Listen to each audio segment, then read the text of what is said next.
The silence is the loudest thing in this house. It's thick, filled with all the words I never said to Eleanor. I'm 83. The hardest truth about growing old alone isn't the loneliness, it's the forgetting. Not by you, by the world. Let me explain. It started on a Tuesday, 3 months after the funeral. I made one cup of coffee. The phone didn't ring.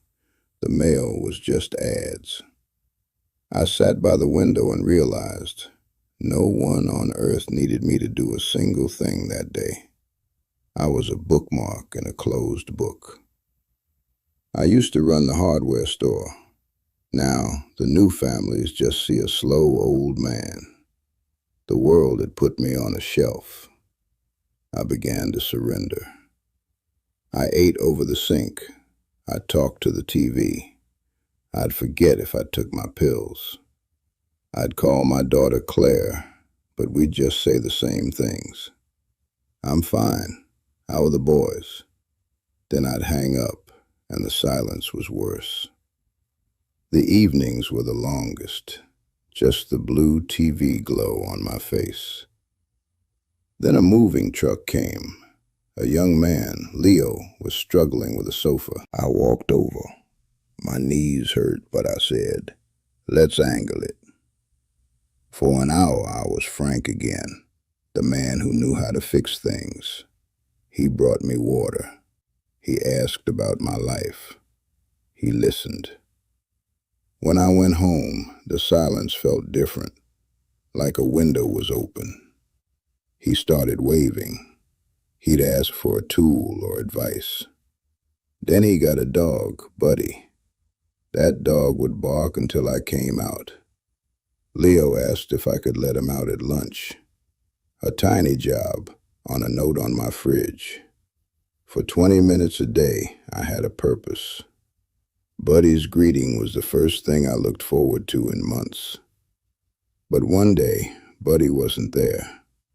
Leo's truck was gone. I was scared I'd done something wrong. When I saw him, he said, "Sorry, work trip." I saw pity in his eyes. He saw my need. The shame burned worse than the loneliness. I stopped going out. Then the memories came. I heard Eleanor's laugh. I smelled her perfume, Shalimar, in the hall. I followed it. No one was there. I cried. I was haunting my own life. Then I fell, reaching for a bowl. A sharp pain in my hip. I was on the floor. I thought, this is how they'll find me. Days from now. Alone. I dragged myself to the phone.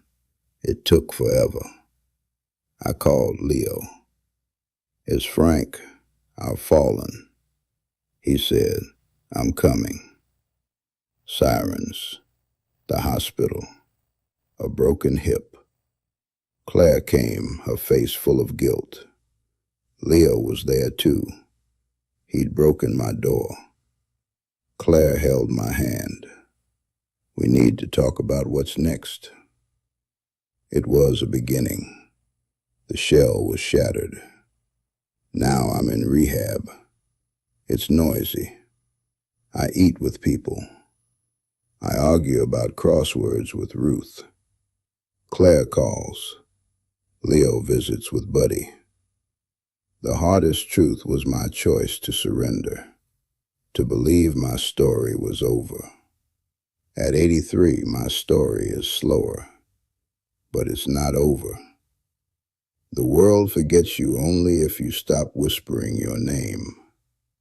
So here is my whisper. Make a noise. Your life is not a bookmark.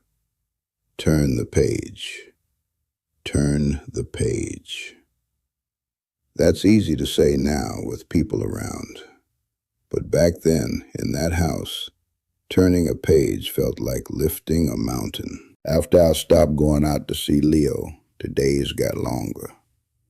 I'd sit and watch the light move across the carpet.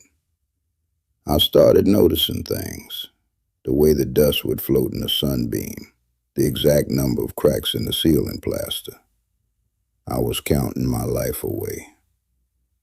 One morning, I decided to make a grocery list, a simple thing. I stood in the kitchen with a pen. I wrote milk. Then I stopped. I stared at that word. Who was I buying milk for? One person needs so little milk. A carton would go bad before I finished it. I put the pen down. I didn't go to the store that day, or the next. I ate soup from a can, cold, because heating it up felt like too much work for just me. That's when the phone calls with Claire started to really bother me. It was always Sunday at 7, like clockwork. I'd sit by the phone, waiting, and when it rang, I'd feel this little jump in my chest. But then we'd talk. "Hi, Dad, how are you?" "I'm fine, sweetheart. How are the boys?" We talk about my grandson's soccer games, her work, the weather. It was all so polite. It was like we were reading from a card. I wanted to scream, "I am not fine. I am disappearing in here." But I didn't. I was her dad. I was supposed to be the strong one. So I'd say I was fine. And after I hung up, the quiet was worse. It was a quiet that knew I'd just told a lie.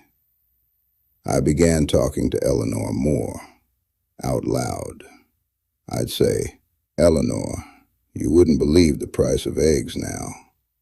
Or, "That neighbor's tree is getting too big."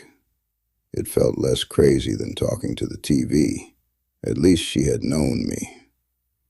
One afternoon, I was in the garage looking at my old tools. They were just sitting there, gathering dust. I picked up my favorite hammer. The handle was still smooth. I held it and I closed my eyes. And for a second, I was back in my store. I could smell the wood and the nails. I could hear the bell on the door jingle. I could see Mrs. Gable asking for a specific hinge. I was needed. Then I opened my eyes. I was just an old man in a dusty garage, holding a hammer for no reason. The feeling was so sharp it hurt my heart.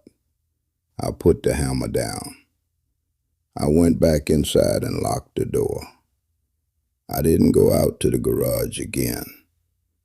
The worst was the dreaming. I'd have vivid dreams about the past.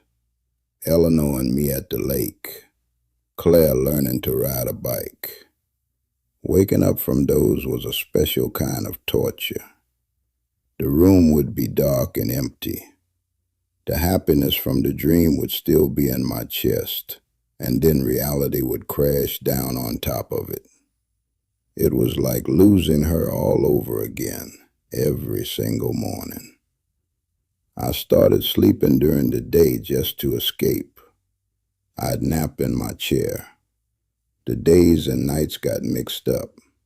I'd be awake at 2 in the morning watching infomercials. The man on TV was selling a vegetable chopper. He was so excited. He had an audience cheering for him. I remember thinking, that man has a job to do. People are waiting for him to sell that chopper. And I was jealous. Jealous of a man on a TV screen at 2 in the morning. That's how far gone I was. I knew it was bad. I felt myself slipping. But here's the thing nobody tells you. When you're that alone, there's no one to pull you back. No one to say, "Frank, you need to shave," or "Let's go for a walk." You just drift. And you start to think maybe drifting is easier. Maybe going quietly is the best way. Maybe going quietly is the best way. That's what I thought. And then the phone rang. It was a Tuesday afternoon, not Claire's day. I picked it up, my heart doing that stupid little jump. It was a recording, a woman's cheerful voice. "This is a reminder about your car's extended warranty." I stood there, holding the phone to my ear, listening to the whole thing. I didn't hang up. I just listened. When it was over, there was a beep. I said, "Hello?" into the silence. Then I put the phone down. I had been excited for a robot. That was my breaking point. I sat in my chair and I cried. Not a few tears. I sobbed. Big, ugly, heaving sobs that hurt my chest. I cried for Eleanor. I cried for my store. I cried for the man who used to be me. I was just so tired of being nobody's anything. A few days later, Claire called on her regular day. We did our script. "I'm fine. How are the boys?" But then she paused. She said, "Dad, you sure you're okay? You sound flat." And I opened my mouth. I meant to say I'm fine again, but what came out was, "I'm lonely, Claire." Just like that. 3 words I'd been choking on for a year. There was a silence on the line. Then she said, "Oh, Dad." And she started to cry. I could hear it. That's when I realized the full cost. My silence hadn't protected her. It had just made us both alone. She said, "Why didn't you say something?" I didn't have an answer. I'd been her strong dad for so long, I forgot how to be her hurting father. The next week, she sent a care package. Cookies, a new sweater, a jigsaw puzzle. I opened the box and I felt guilty. It was duty. She was managing my loneliness from 500 miles away. I put the puzzle on the table. A picture of a lighthouse. I tried to start it, but my hands shook. I couldn't find the edge pieces. I just stared at all these little broken bits of a lighthouse. I couldn't put it together. I swept it all back into the box. I felt broken, like one of those pieces. That night, I had the dream again. Eleanor and I were in our kitchen. She was making pancakes. She turned and smiled at me and said, "Frank, the syrup, please." And I reached into the cabinet, but my hand went right through the bottle. I couldn't pick it up. I tried again. Nothing. She kept smiling, waiting. I started to panic. I was shouting, "I can't get it. I can't." I woke up shouting. The room was dark. My heart was pounding. And I knew I wasn't just missing her. I was becoming a ghost to myself. A thing that couldn't touch its own life anymore. The next morning, I did something. I took a walk. Not to the mailbox. I walked to the end of the block. My knees ached. I saw Leo's truck. I kept walking. I went to the little park. I sat on a bench.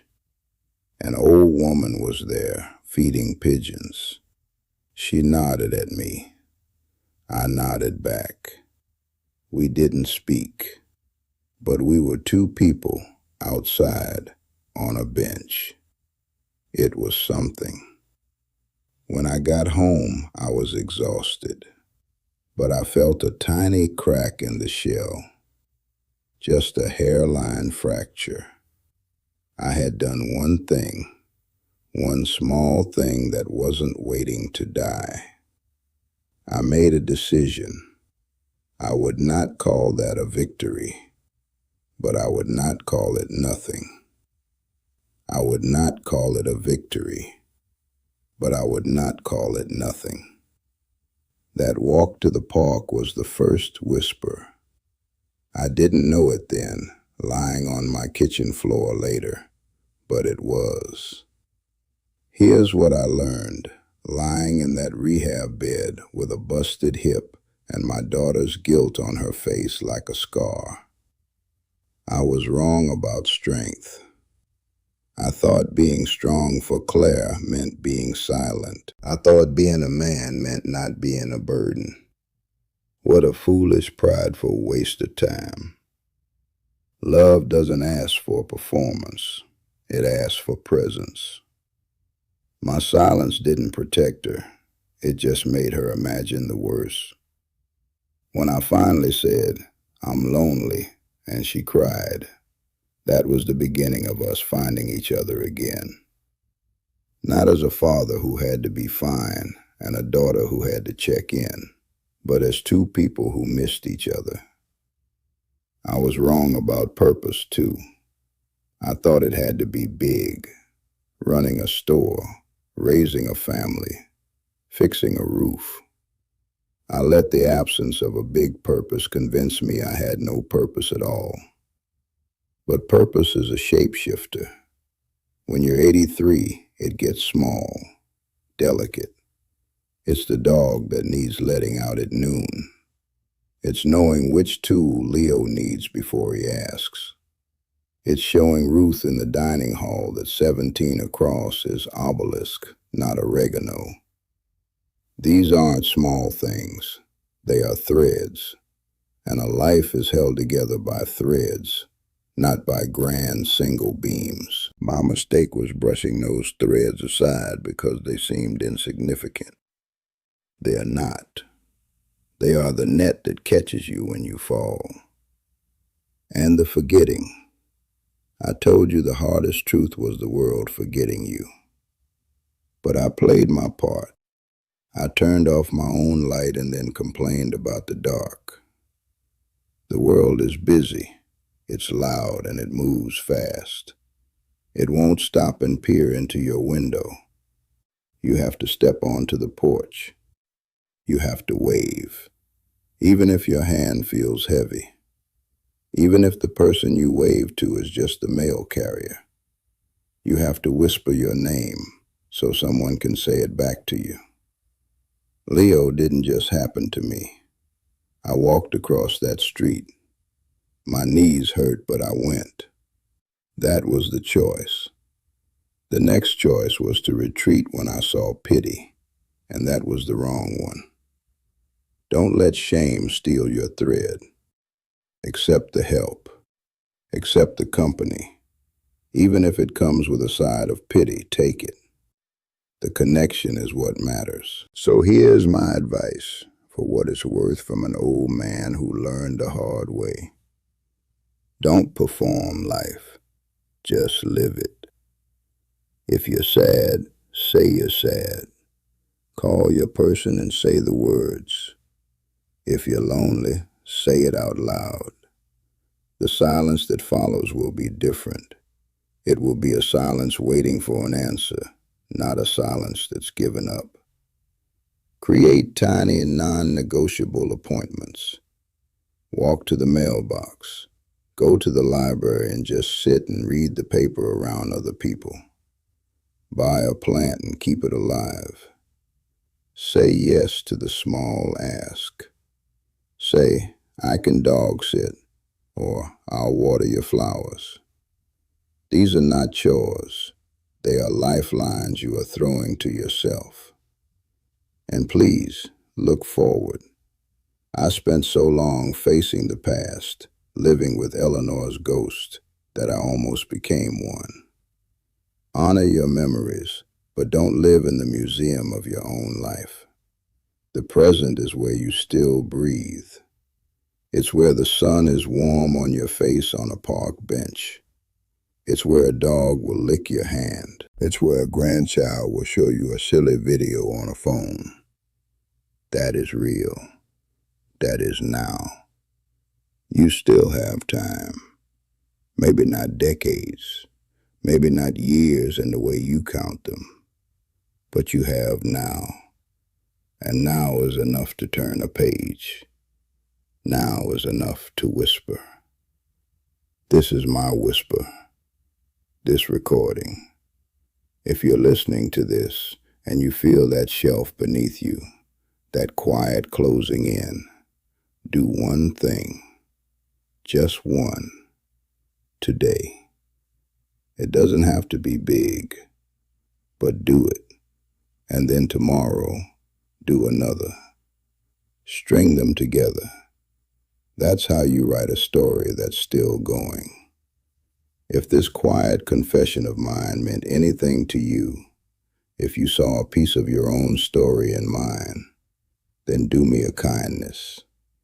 Help this whisper reach someone else who needs to hear it. Share this. Let it be a conversation starter, a nudge for someone you love, or maybe for yourself. Leave a comment below and tell me, what was your walk to the park? What small thing did you do to turn a page? Your story might be the very thread someone else is clinging to.